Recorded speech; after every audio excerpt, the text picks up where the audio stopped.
Hello, welcome back. James Marchington here with the latest news from TSC. Well, it's been a funny sort of week, with shooting popping up in the news all over the place, and not always in a good way.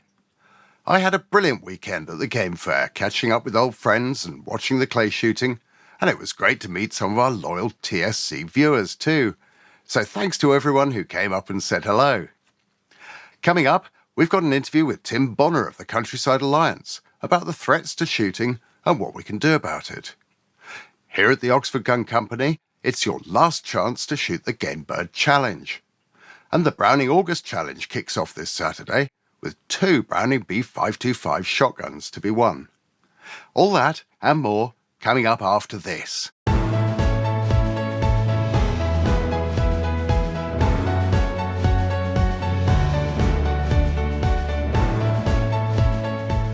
Shooting's been in the news a lot over the past week, and some of it was even positive. There were a couple of nice photos from the game fair in the Times and the Telegraph. And Rachel Carey appeared on TV, as well as in the papers, saying she hunts to feed her family and explaining that game is the most ethical type of meat. It was a positive piece that showed shooting and hunting in a really good light. Then at the other end of the scale, there was this extraordinary story, claiming that British shooters are killing hundreds of puffins in Iceland and bringing them back as trophies. As far as I've been able to find out, that story's complete rubbish, made up by some antis to get some press coverage during the silly season. Then we had all the fuss over Chris Packham and Mark Avery being banned from appearing at the game fair. And now I read that Waitrose is phasing out game shot with lead, and by 2021 they'll only be selling game shot with steel, which might sound like a negative, but actually I think it could be a massive boost to game meat sales. We'll just have to start taking a serious look at what steel cartridge options are out there and what we can use in our own guns. There are certainly some perfectly good steel cartridges available. Ely launched their latest steel load at the game fair, a 32-gram load with an eco-wad, which biodegrades rather than littering the countryside with plastic. So with all this going on, I grabbed the opportunity to ask Tim Bonner of the Countryside Alliance about the recent spate of attacks on shooting and what we should do about it. Well, no, I think we need to be as objective as we can about this. And in the shooting world, we're desperate to find anyone who's being rude about us and promote their work. There are fundamental issues. We know that. A lot of those issues about success, bizarrely. We mustn't forget this is a hugely successful activity. More and more people want to go shooting. We're seeing more and more shoots. We're seeing the industry growing, and that in itself brings some problems. They're all manageable, and I'm sure we can address them. But those problems are problems which can be highlighted, and there are always people who have been and are motivated to attack shooting. Those attacks are largely political. It's about the fact, the perception of who shoots, that it's an exclusive activity carried out by toffs and all the usual lines we know. But the reality is that there's not much justification for those attacks, and outside our the world of shooting and these small number of animal rights activists, really we're talking about very little cut through as yet into the wider world, into public attitudes and public consciousness. Definitely. And you've done quite a bit of research into public attitudes, haven't you? Yes, I mean, I don't think there'll anyone who's done more focus groups, done more polling than we have, I find it again and again frustrating, but also extremely interesting that in reality, an issue like hunting, nobody cares about at all. We had just some polling only a couple of weeks ago, and 4 times more people were worried about the plight of bees than they were about fox hunting. Yet, as we know, the fox hunting, because it's a political issue, gets slapped all over the front pages of the papers. And shooting's very much the same. It just doesn't register in terms of the public consciousness. The public's really concerned about some serious environmental issues, about climate change, about pollution, about plastics, for instance. Shooting doesn't even register in their consciousness. And as long as we go about things in the right way, we have high standards, and people don't do things that are stupid, I think it'll stay that way. Yeah. I mean, is there a case for making more noise about what we do well, or should we just keep our heads down? Oh no, I think we need to be as positive as we can where we can, but at the same time we also don't want to fight on our enemy's territory. It's the first rule of a good general. You don't fight on their field of battle, their chosen field of battle. And for someone like Chris Packham, for instance, his field of battle is social media. He has a huge following, largely coming out of his own work with the BBC and generated off that. It suits him because he can throw insults and he can throw allegations, and he doesn't have to go into any detail. He can't be challenged on that.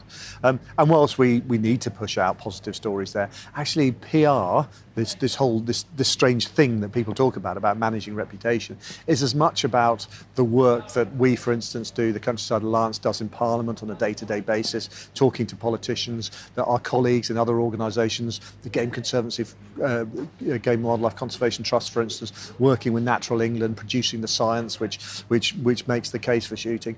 This is as important, and probably more important, than getting into a Twitter spat or having some debate on YouTube with someone who's fundamentally opposed to shooting and is never going to change their mind anyway.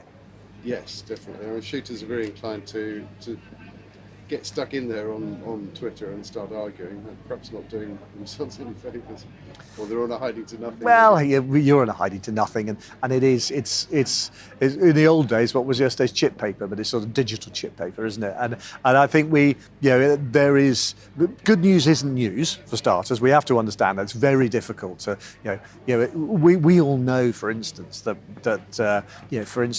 if you plant cover crops, that you'll have more farmland birds. But is the Daily Mail interested in that? Let's be honest. No, they're not. It's no one's having a fight with anyone else. No one's challenging anyone else. But that is information which we can push as hard as we can through social media. Much more importantly, we can take that to opinion formers. We can take that to government agencies. We can take that to politicians, and so that they understand the reality. The reality is that shooting, for instance, benefits so much to conservation. Right. So that's where the real battles are fought, is it? Well, it's one place. We can fight in the public, and I've spent the last 15 years working in the Alliance. I started as a press officer. Managing media, limiting the damage your opponents can do to you. Challenging them when necessary. We'll continue to do that. We'll always do that. But if we're going to make ground, we need to be honest with ourselves. It's not going to be against Chris Packham's millions of followers on Twitter. It's going to be in serious newspapers, and it's going to be with serious people in face-to-face conversations. Yeah. One thing that seems to bug a lot of people is the BBC's coverage of the countryside generally, really, but specifically field sports and all sorts. Is there anything we can do there to encourage them to cover field sports in a more positive way? Well, I think we need to be realistic about what the BBC is trying to do, and I know a lot of people, amongst them sometimes, are frustrated by a programme like Countryfile because it's so light touch. It's a bit, it's soft and cuddly.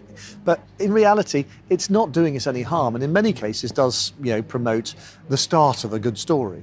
And we, the Countryside Alliance, for instance, we're going to be at Countryfile Live for 4 days next week. We'll have gun dogs, we'll have hounds, we'll have ferrets on the stand. We'll be introducing people who might never come across our activities and our sports. We'll be talking about them to them.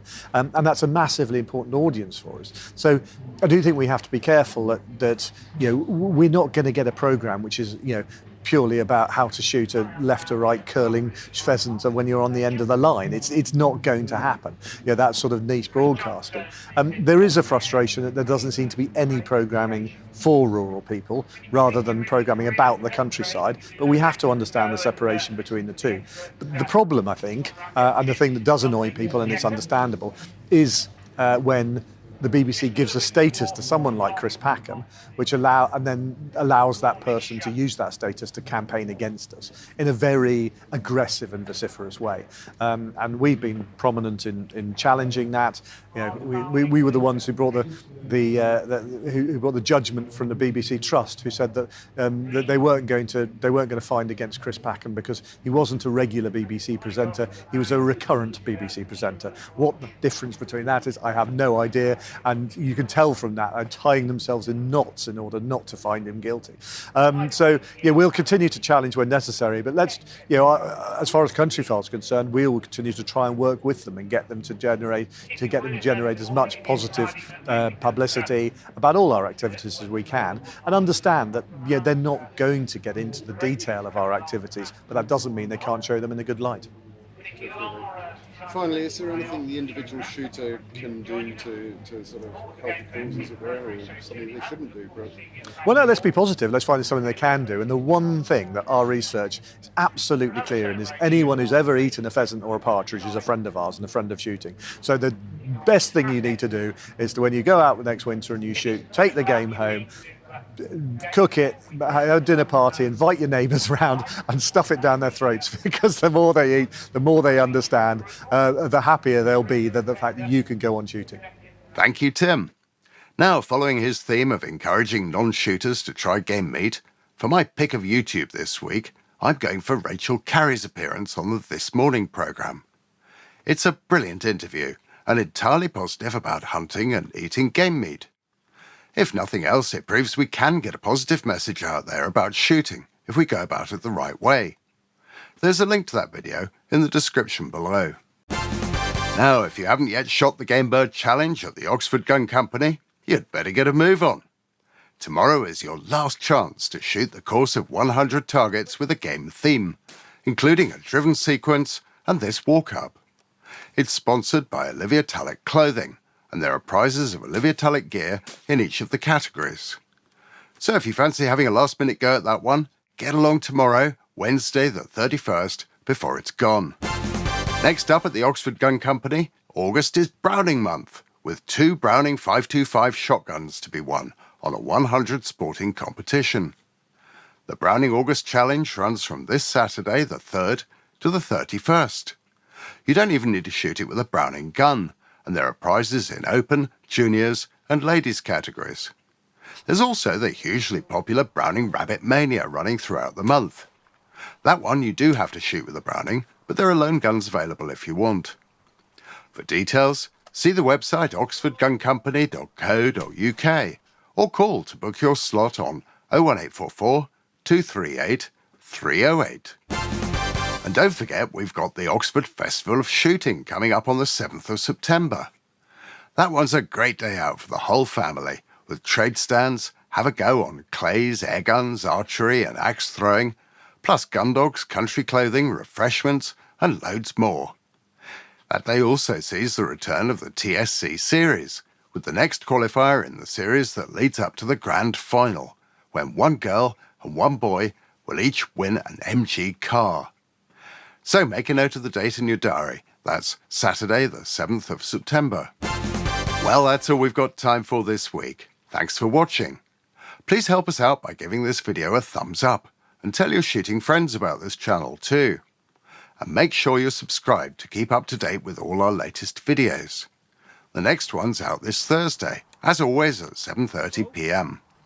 This week, David Florent is taking a look at a new Browning shotgun, this striking black-actioned B525. So make sure to catch that one, and do please support our sponsors when you're shopping for a new gun, cartridges, clothing, and so on. They're supporting shooting, and they deserve our support in return. See you Thursday.